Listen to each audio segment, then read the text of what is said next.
Nuclear तकनीक ने दुनिया को न केवल रणनीतिक लिहाज से बदला है, बल्कि इसने दुनिया को सिविल लिहाज से भी काफी बदल दिया है। तो सिविल लिहाज से अगर आप देखें तो न्यूक्लियर टेक्नोलॉजी का इस्तेमाल आप ऊर्जा के उत्पादन के लिए करते हैं, जिसको एक स्वच्छ ऊर्जा के स्रोत के तौर पर देखा जाता है। लेकिन ये दोनों चीजें आपस में जुड़ी हुई हैं और दोनों चीजें एक दूसरे को प्रभावित करती रहती हैं। इसी वजह से जब भारत ने अपना न्यूक्लियर टेस्ट किया था, तो भारत पर सिविल लिहाज से भी न्यूक्लियर प्रतिबंध लगा दिया गया था, लेकिन बाद में उसको हटा दिया गया। अब इसी पूरे प्रोसेस में भारतीय कंपनियां पश्चिमी देशों के साथ बेहतर ढंग से व्यापार कर पाएँ, इसको ध्यान में रखते हुए सरकार भारत के परमाणु परमाणु नियम जो हैं, परमाणु कानून जो हैं, उसमें संशोधन करने वाली है। तो आज इस वीडियो में हम इसी विषय पर विस्तार से चर्चा करेंगे। चलिए, मेरा नाम है अक्षय और आपका स्वागत है दृष्टि आईएएस चैनल की इस नई वीडियो में। तो करते हैं वीडियो की शुरुआत और सबसे पहले एक बार वीडियो की रूपरेखा को देख लिया जाए। बात करेंगे सबसे पहले खबर को लेकर के कि खबर क्या है, खबर में क्या चीज़ आपको देखने को मिली है। फिर विवादित प्रावधान क्या है, किन बातों को लेकर के यहाँ पर विवाद हो रहा था, किन बातों को सरकार चेंज करने वाली है। फिर परमाणु शत्रु हेतु नागरिक दायित्व अधिनियम क्या है, सिविल जो आपका न्यूक्लियर सिविल रिस्पॉन्सिबिलिटी एक्ट जो है, वो क्या है और उसमें क्या कुछ प्रोविजंस आपको देखने को मिलेंगे। इसके साथ-साथ भारत में परमाणु ऊर्जा की क्षमता क्या है, इस पर भी बात करेंगे। और अंत में एक प्रश्न भी आपके लिए होने वाला है और प्रश्न का जवाब आपको कमेंट बॉक्स में देना है। इसके अलावा ये जो हमारा वीडियो है, हमारा जो टॉपिक है जीएस पेपर 3 से जुड़ा हुआ है। आप इसे परमाणु ऊर्जा, परमाणु रिसोर्सेज़ से जोड़ करके देख सकते हैं, तो काफ़ी इम्पोर्टेंट टॉपिक जो है ये एग्ज़ाम के लिहाज से हो जाता है और ख़ास तौर पर क्योंकि वर्तमान समय में बहुत ज़्यादा एनर्जी ट्रांज़िशन पर ज़ोर दिया जा रहा है, ऊर्जा मिश्रण पर बहुत ज़्यादा ज़ोर संक्रमण पर बहुत ज़्यादा ज़ोर है, तो उस लिहाज से भी पूरा टॉपिक आपका काफ़ी इम्पोर्टेंट हो जाता है। चलिए आगे बढ़ा जाए, बातचीत करते हैं खबर के बारे में कि खबर जो है वो चर्चा में क्यों आई है। तो खबर चर्चा में आई है क्योंकि सरकार द्वारा संसद को इस संदर्भ में सूचित किया गया है कि सरकार की तरफ से भारत में परमाणु ऊर्जा अधिनियम और परमाणु क्षति नागरिक दायित्व अधिनियम में संशोधन करने के लिए, संशोधन पर विचार करने के लिए 2 समितियों का गठन किया गया है। जो समितियां मुख्य तौर पर इस बात पर विचार करेंगी कि इन दोनों कानूनों को किस लिहाज से बदला जा सकता है, ताकि परमाणु के क्षेत्र में भारत के लिए और बेहतर अपॉर्चुनिटीज मौजूद हो सकें। इसके अलावा सरकार की तरफ से सूचित किया गया है कि इन विभागों में आपको परमाणु ऊर्जा विभाग, परमाणु ऊर्जा नियामक बोर्ड, नीति आयोग और लॉ एंड जस्टिस मंत्रालय के सदस्य भी देखने को मिल जाएंगे। तो ये कुछ इंपॉर्टेंट पॉइंट यहाँ पर खबर के बारे में रहे। खबर क्या है उस पर हमने बात की। अब विवादित प्रावधान क्या है, विवादित जो आपका पूरा प्रोविजन है वो क्या कहता है, उस पर अगर आप चर्चा करें तो सबसे पहले हमने देखा कि भारत ने अब तक 2 बार परमाणु परीक्षण किए हैं। एक बार हमने परमाणु परीक्षण किया था 1974 में और दूसरा परीक्षण हमने किया था 1998 में। पहले परीक्षण के बाद कनाडा ने भारत पर प्रतिबंध लगाए थे, सिविल लिहाज से भी, और दूसरे परीक्षण के बाद अमेरिका ने भी भारत पर प्रतिबंध लगा दिए थे। लेकिन बाद में साल 2008 में 1998 से लेकर के 2008 यानी 10 सालों तक ये प्रतिबंध लागू रहते हैं। इसके बाद 2008 में भारत और अमेरिका के बीच में परमाणु समझौते पर हस्ताक्षर किए गए थे, सिविल परमाणु समझौते पर हस्ताक्षर हुए थे। जिसके बाद ये रास्ता क्लियर हो गया था कि भारत की कंपनियां जो हैं, वो अमेरिका की कंपनियां और दूसरे पश्चिमी देशों की कंपनियों के साथ मिलकर के परमाणु क्षेत्र में काम कर सकती थी। पर लेकिन भारत की जो कानून थे, खासतौर पर 2012 में जो प्रोविजन ऐड किया गया था, वो प्रोविज़न पश्चिमी कंपनियों के लिए, खासतौर पर अमेरिका की कंपनियों के लिए एक बड़ा संकट बन रहा था और उसी संकट की वजह से अमेरिकी कंपनियां आज तक, अमेरिका या पश्चिमी जगत की जो कंपनियां हैं, उन कंपनियों ने आज तक भारत के परमाणु क्षेत्र में इतनी रुचि नहीं दिखाई है, क्योंकि वो प्रोविज़न जो है वो उनके ऊपर ज़्यादा रिस्पॉन्सिबिलिटी लाद देता है। तो इसी को लेकर के विवाद यहाँ पर आपको देखने को मिल रहा है। पर जो पश्चिमी जगत की कंपनियां हैं वो बेसिकली आपका ये जो सिविल लायबिलिटी एक्ट है, इसके प्रावधानों को अस्वीकार्य मानती हैं।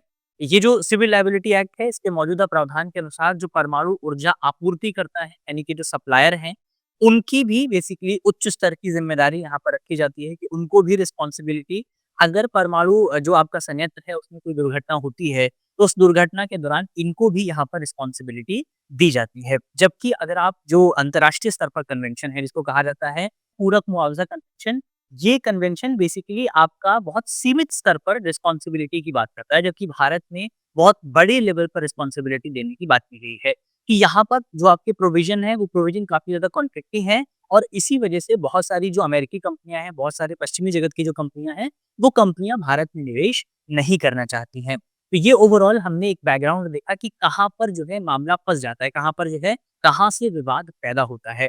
अब इसके अलावा नागरिक दायित्व अधिनियम की बात करें आप, सिविल रिस्पॉन्सिबिलिटी एक्ट की बात करें आप, सिविल लायबिलिटी एक्ट की अगर आप बात करें, तो ये जो एक्ट है, ये एक्ट भारत में परमाणु दुर्घटना के पीड़ितों के लिए एक त्वरित मुआवज़ा तंत्र प्रदान करने की कोशिश करता है। एक बहुत त्वरित मान लीजिए कोई दुर्घटना भारत में होती है, तो उस दुर्घटना के दौरान पहले क्या होता था कि अगर आपको दुर्घटना के दौरान जो है मान लीजिए भारत में जो है भोपाल गैस त्रासदी आपको देखने को मिली थी। भोपाल गैस त्रासदी को आप परमाणु दुर्घटना से जोड़ के नहीं देखेंगे, लेकिन उसी लेवल की एक दुर्घटना जो है भारत में भोपाल गैस त्रासदी के तौर पर देखने को मिली थी। तो भोपाल गैस त्रासदी के दौरान क्या हुआ था कि बहुत सारे जो आपके पीड़ित थे, उनको मुआवज़ा प्राप्त करने के लिए सालों का इंतज़ार करना पड़ा था, बहुत सारे वर्षों का इंतज़ार करना पड़ा था। तो ऐसे ही भारत में मान लीजिए कोई परमाणु दुर्घटना होती है, तो होनी नहीं चाहिए पर उदाहरण के लिए मान लीजिए कोई दुर्घटना होती है, तो उस दुर्घटना के बाद जो है भोपाल गैस त्रासदी जैसी वाली सिचुएशन ना बन जाए, यानी लोगों को बहुत लंबा मुआवज़े के लिए इंतज़ार ना करना पड़े, उसके लिए सरकार 2010 में इस कानून को लेकर के आई थी।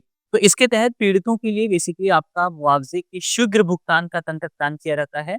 ऑपरेटर्स पर सख्त और दोष रहित दायित्व यानी कि लायबिलिटी जो है वो यहाँ पर अधिरोपित की जाती है।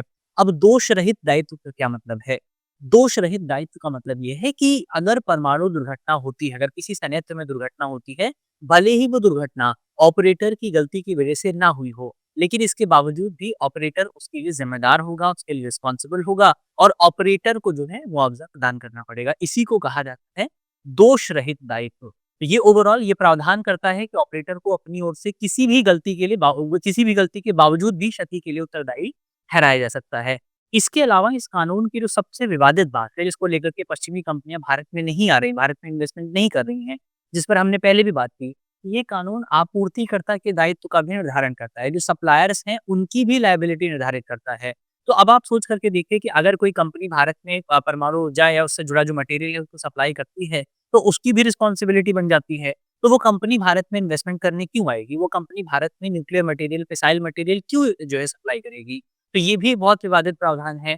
इसके अलावा इस एक पूरे कानून में जो आपका कॉम्पेंसेशन का अमाउंट है, वो अमाउंट भी निर्धारित किया गया है।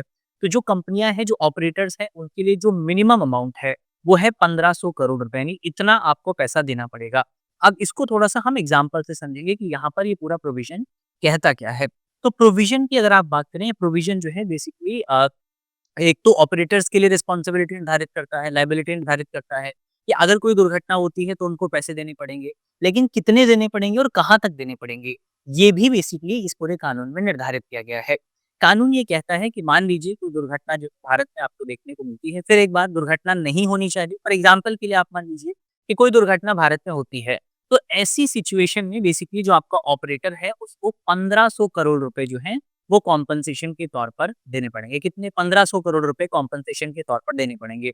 लेकिन अगर दुर्घटना का अमाउंट इससे भी ज़्यादा है, तो आपको जो ऑपरेटर है उसको उससे ज़्यादा अमाउंट नहीं देना पड़ेगा। अगर मान लीजिए कोई दुर्घटना होती है, उसका अमाउंट मान लीजिए आप 2000 करोड़ रुपए के आस-पास है, तो ऐसी सिचुएशन में कानून ये निर्धारित करता है कि इसमें से 1500 करोड़ रुपए जो है, ये तो आपका कंपनी द्वारा दिए जाएँगे और शेष जो 500 करोड़ रुपए का अमाउंट बचता है, ये अमाउंट दिया जाएगा गवर्नमेंट द्वारा। तो ये चीज़ हमने देखी कि यहाँ पर गवर्नमेंट भी इंटरवीन कर सकती है अगर अमाउंट 1500 करोड़ रुपए से ज़्यादा जाता है।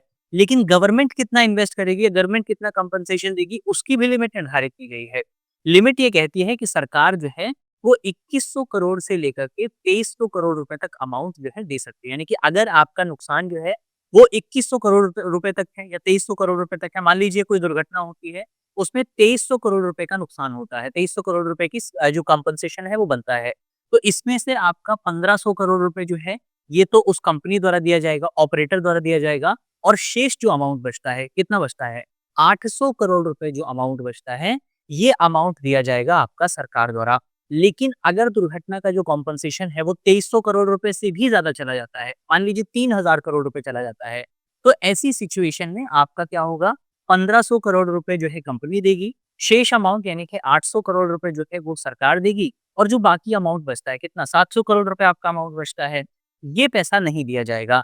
तो जो मैक्सिमम लायबिलिटी हो सकती है सिविल लायबिलिटी एक्ट के तहत वो 2300 करोड़ रुपए तक हो सकती है। एक कंपनी को देने पड़ेंगे अधिकतम 1500 करोड़ रुपए, सरकार को देने पड़ेंगे अधिकतम 800 करोड़ रुपए और बाकी जो भी ऊपर जाता है, उसका कॉम्पेंसेशन देना जो है बिल्कुल भी अनिवार्य नहीं है। ये इस कानून में निर्धारित किया गया है। तो कानून में क्या कहा गया है, वही चीज़ें हमने यहाँ पर समझ ली हैं।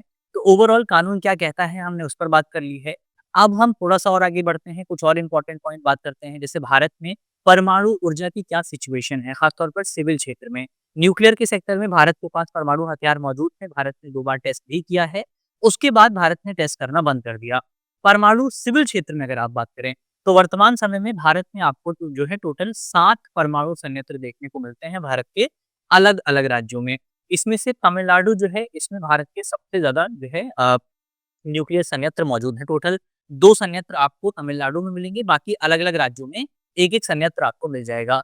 इसके अलावा देखें अगर आप परमाणु रिएक्टर्स की संख्या क्या है, तो इन 7 परमाणु संयंत्रों में 22 परमाणु परमाणु रिएक्टर जो हैं, वो आपको देखने को मिलते हैं। परमाणु क्षमता अगर आप देखें तो 6780 मेगावाट की क्षमता भारत में है और भारत भारत जो है बिजली का जो परमाणु ऊर्जा है, वो भारत में बिजली का 5वाँ सबसे बड़ा स्रोत है और जितनी भी बिजली का उत्पादन भारत में होता है, उसमें से 3% उत्पादन जो है, वो परमाणु ऊर्जा के माध्यम से किया जाता है। और भारत में जो भी आपके ये परमाणु संयंत्र हैं, इन संयंत्रों को रेगुलेट करने का जो काम है, वो परमाणु ऊर्जा नियामक बोर्ड यानी एईआरबी द्वारा किया जाता है। ये कुछ इंपॉर्टेंट पॉइंट परमाणु ऊर्जा के बारे में आपको याद रखने हैं। एक बार दोबारा से मैप पर हम नज़र डाल लें तो सबसे पहले राजस्थान में आपको परमाणु संयंत्र देखने को मिलता है, जहाँ पर टोटल 5 रिएक्टर्स मौजूद हैं। इसके अलावा गुजरात के तापी में आपको देखने को मिलता है, जहाँ पर टोटल 2 रिएक्टर्स मौजूद हैं। एक महाराष्ट्र के तारापुर एटॉमिक प्लांट आपको देखने को मिलता है, जहाँ पर टोटल आपके 4 रिएक्टर्स मौजूद हैं। इसके अलावा कर्नाटक के काइगा में एक परमाणु संयंत्र है, जहाँ पर आपके 4 रिएक्टर्स मौजूद हैं। तमिलनाडु में हमने देखा था 2 परमाणु संयंत्र हैं। एक है आपका मद्रास एटॉमिक पावर प्लांट, जहाँ पर टोटल 2 रिएक्टर्स मौजूद हैं और एक है आपका कुंडन-कुणाल न्यूक्लियर पावर प्लांट, जहाँ पर 2 रिएक्टर्स मौजूद हैं। इसके अलावा एक आपका उत्तर प्रदेश के नरोरा में भी है, जहाँ पर 2 परमाणु रिएक्टर मौजूद हैं। तो इस तरह से टोटल 22 परमाणु रिएक्टर आपको देखने को मिल जाते हैं। भारत में 22 परमाणु रिएक्टर जो है मौजूद हैं। राज्यों के नाम एक बार फिर से आप याद कर लीजिए, एक बार मैप को विजुअलाइज़ करते हुए याद करिए। सबसे पहले इधर अगर आप देखें तो राजस्थान में आपको मिलेगा, गुजरात में आपको मिलेगा, महाराष्ट्र में आपको मिलेगा। महाराष्ट्र के अलावा अगर आप देखें तो एक आपको कर्नाटक में मिल जाएगा, तमिलनाडु में 2 हैं और 1 है आपका उत्तर प्रदेश में। तो इस तरह से हो जाते हैं आपके 7, 2 यहाँ पर हैं, इसके 1 यहाँ पर है, 1, 2, 3, 4, 5, 6, 7 तो 7 जगह पर परमाणु जो संयंत्र हैं, वो भारत में आपको देखने को मिलते हैं। तो ये ओवरऑल भारत में परमाणु ऊर्जा की क्या सिचुएशन है, उसकी हमने बात कर ली है। कुछ इम्पोर्टेंट पॉइंट यहाँ से मैप से थोड़ा-सा और अगर आप देख लें, तो भारत का जो सबसे पुराना परमाणु संयंत्र कौन-सा है, इसको आप जल्दी से कमेंट बॉक्स में सर्च करके बताइएगा। भारत के किस राज्य में सबसे ज़्यादा परमाणु संयंत्र है? तमिलनाडु में है। और कौन से परमाणु संयंत्र में सबसे ज़्यादा रिएक्टर्स मौजूद हैं?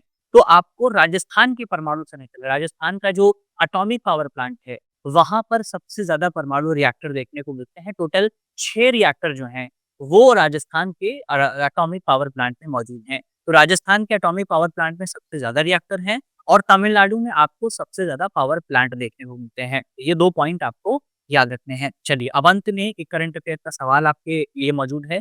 सवाल में आपसे पूछा गया है कि नागरिक दायित्व अधिनियम 2010 के तहत परमाणु संयंत्र संचालकों के लिए मुआवजे की अधिकतम राशि कितनी निर्धारित की गई है? तो इसका जवाब आपको जल्दी से कमेंट बॉक्स में बताना है। हमारे ऑप्शन है, option A 1000 crore, option D 1500 crore, option C 2300 crore और ऑप्शन डी इनमें से कोई नहीं। तो इसका सही जवाब क्या होगा वो आप जल्दी से कमेंट बॉक्स में बताएँगे और मुझे उम्मीद है कि वीडियो में हमने जितने भी इम्पोर्टेंट टॉपिक डिस्कस किए हैं, वो टॉपिक आपको समझ में आए होंगे। अगर आपको वीडियो अच्छी लगी है, तो वीडियो को लाइक कीजिएगा, वीडियो को शेयर कीजिएगा अपने दोस्तों के साथ, अपने साथियों के साथ, अपने परिवारजनों के साथ। मिलते हैं आपसे अगली वीडियो में, तब तक के लिए अपना ख्याल रखिए, ध्यान रखिए, पढ़ते रहिए। धन्यवाद। डियर व्यूअर्स, अपने एग्जाम की तैयारी को और बेहतर करने के लिए हमारे चैनल को लाइक, शेयर और सब्सक्राइब करना न भूलें।